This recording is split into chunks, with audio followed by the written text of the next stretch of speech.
I've been thinking lately, there's one thing I've been good at in my whole life, and that's standing up for myself, no matter what outcome of circumstance could come from it.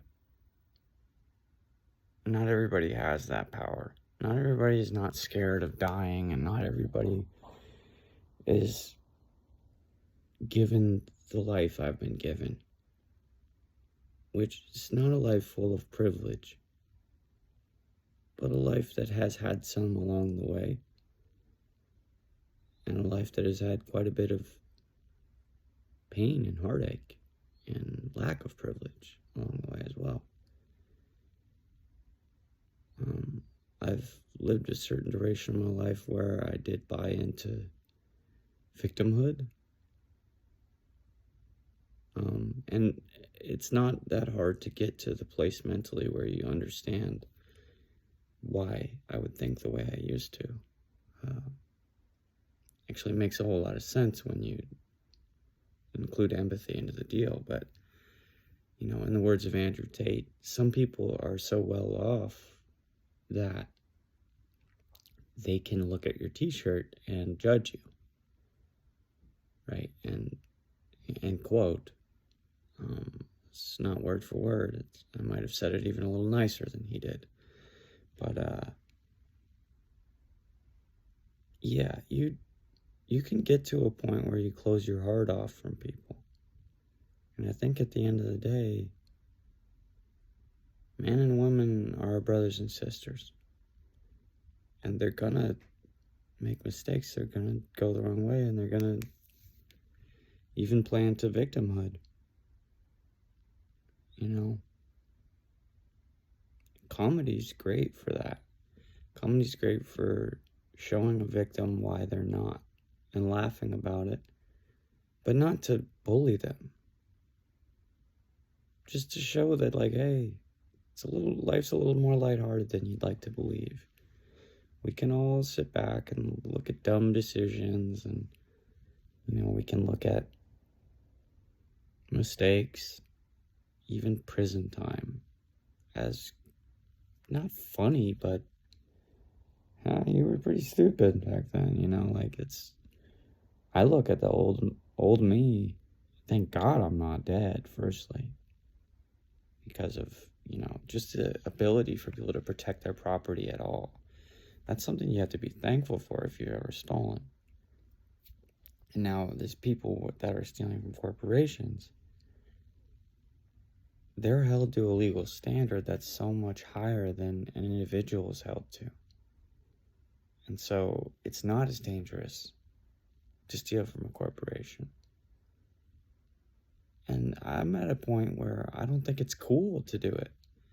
I've never thought it was cool, but maybe at one point in my life when I was a little more anti-big system, big government, I was a little more into victimhood when it came to being a thief and being a drug addict.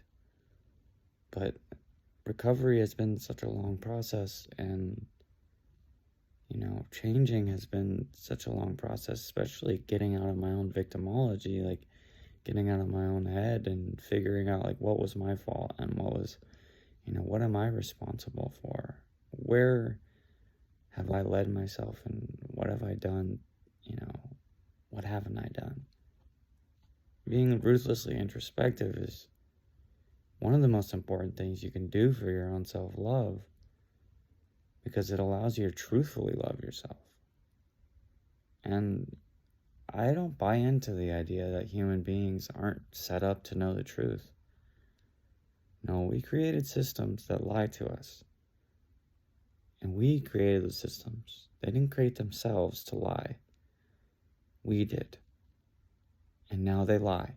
And they were never supposed to begin with. I don't want to be the guy online who dies or goes to jail for speaking his mind. I don't want to be the guy who makes millions of dollars with millions of subscribers because he spoke his mind ruthlessly and introspectively.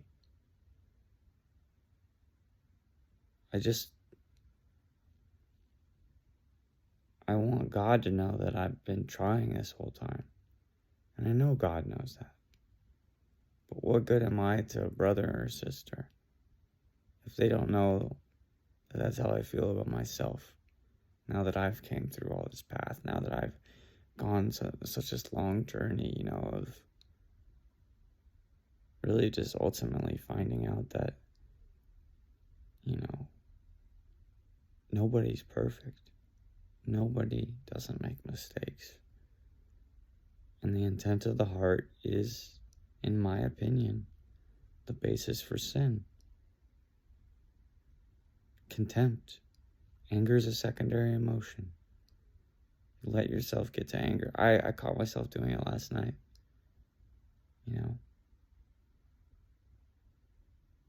Last thing I want to do is disrespect an elder in my family. But she knows what's going on with me, and she knows what happened with my brother, and to say it was safe was the last thing that was true. I mean, my brother's not safe. He's not sane. He's not okay. And we've gotten so deep into this ideology that you should never tell on somebody. Well, what if it's for their own benefit? What if my brother's gonna die because he smokes these drugs that could kill him every time he takes one hit? What if he refuses to stay sober for 24 hours at a time? And what if he does steal from corporations when we're in a time period where it's not cool to steal? It's quickly becoming lame as fuck to steal. And it wasn't cool when I did it either. Just so you know, the meetings that I went to, the AA meetings I went to, older elders looked at me and said, I would have shot you in the face. That didn't feel good to hear, but I took it in stride. I didn't go back to that meeting again. But, I mean, I don't want to bitch slap an old man for fucking threatening me, And the same token, I don't want to learn a lesson through fear. I already am scared, for my old actions. I'm already scared for what I did in prison and what experiences I had. Like, none of that shit was fun.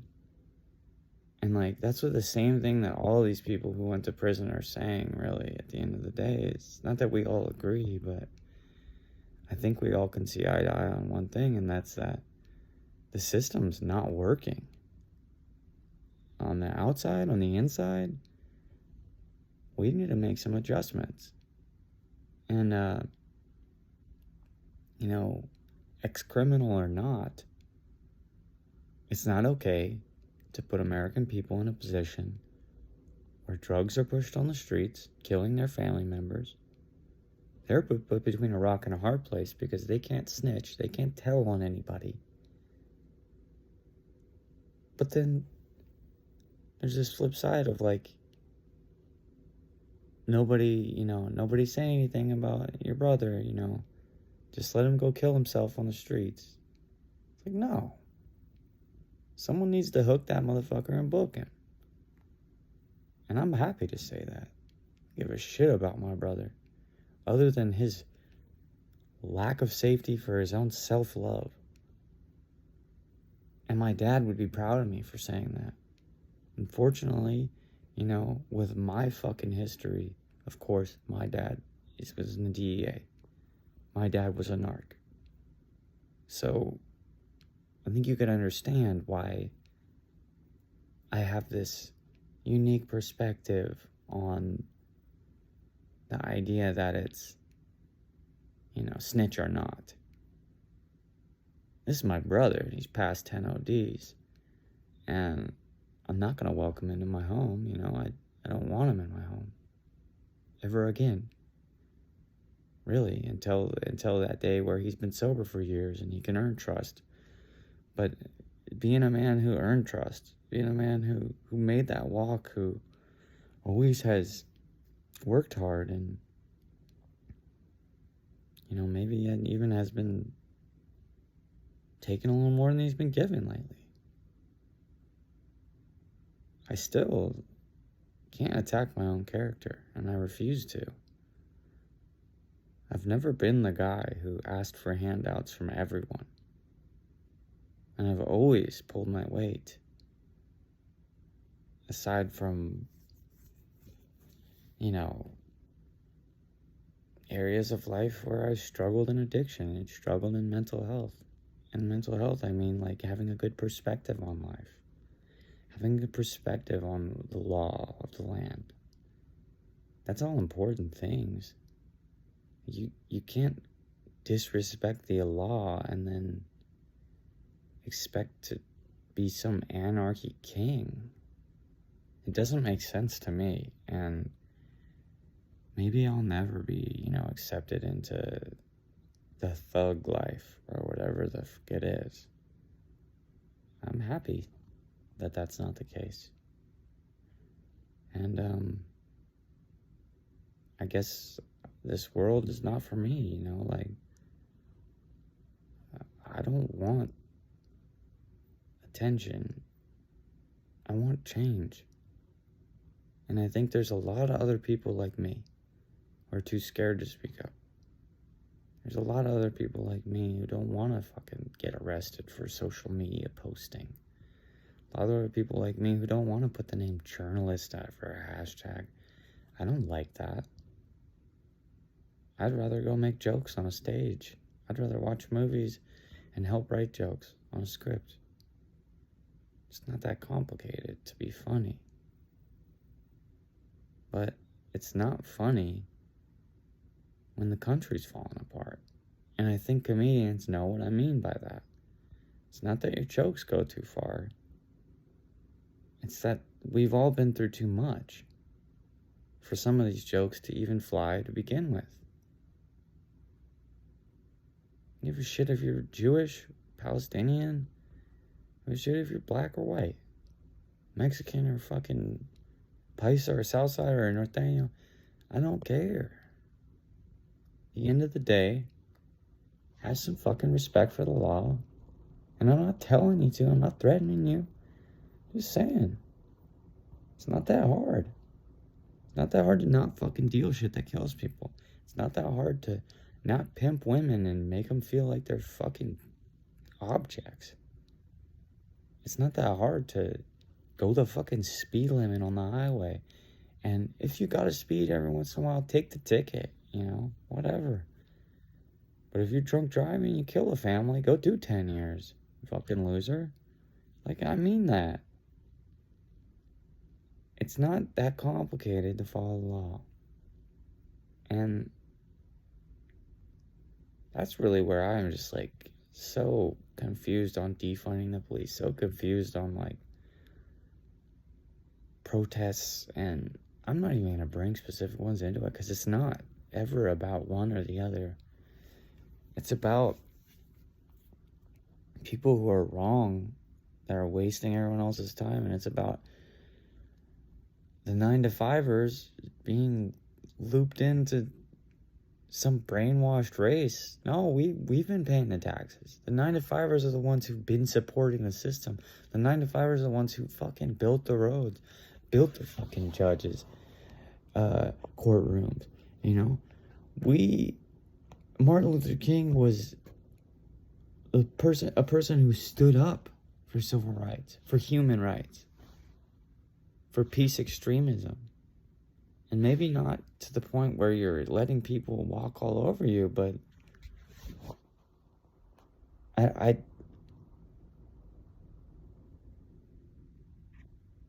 don't see a whole lot of people stopping big money from walking all over us. Time and time again, it just seems like we're going to let big people with big money walk all over us. And I'm, for one,